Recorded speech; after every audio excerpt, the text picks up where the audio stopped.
ndị nọchitere anya Anambra State na 2023 World Teachers Day Celebration emere na Abuja enwetago ụgbọala abụọ n'ime ụgbọala asaa ebupụtara dịka ihe nrite maka ndị nkụzi mere nke ọma na ngalaba dị iche iche.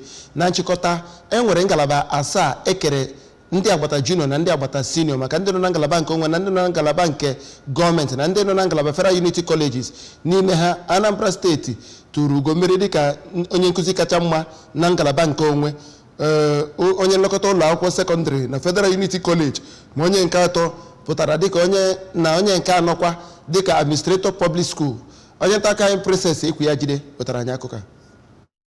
Onye ndu ndị Anambra na nyabụ njem ma bụrụkwa kọmishọna ọkammụta Ngozi Chumaude sịrị na ọkpụkpụ ike a pụtara ihe n'ihi mbọ gọvanọ Soludo na-agba n'ihe gbasara ndị nkụzi na mmụta. Ọ lụtụrụ aka na ugbu a site n'ọrụ ọma niile nke gọọmenti Soludo na mmụta na Anambra nọzi na ndị nkụzi 25 nyere otu nwata akwụkwọ. O kwuru n'ihi nke a na ọ dịghị onye nkụzi ọbụla nọ na Anambra ga-achọ ịpụ gaa obodo ọzọ.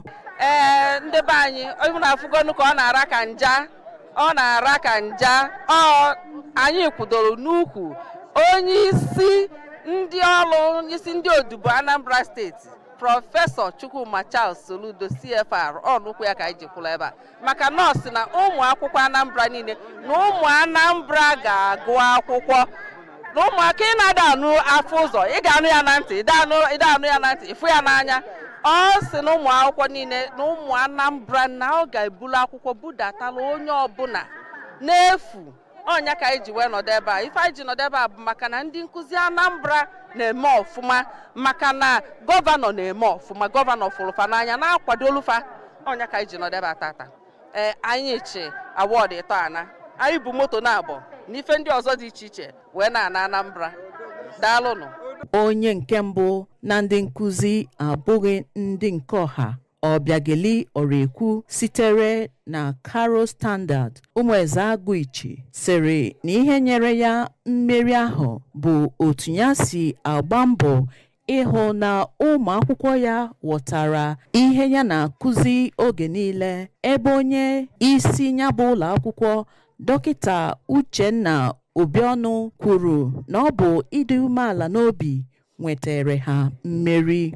N'okwu ya, onye gbara onye nke mbụ onye isi ụlọ akwụkwọ nke Unity Colleges Ijeọma Ikumankama nke Federal Government College n'Ise rara mmeri ya nye ịrụkọta ọrụ ọnụ na eziokwu. Amaka na-ekwe nke Capital City Secondary School Awka South bụ ya gbara onye nke anọ na ndị nlekọta ụlọ akwụkwọ na Naịjirịa. Ihe nnweta ndị a na mmara ndị nkụzi na Naịjirịa na-abịa n'oge mbugharị ọnọdụ n'ịchụ akụnụba na-abawanye ụba n'obodo. Site na Abuja, Princess Ekwu Ajide, akụkọ ụwa ABS.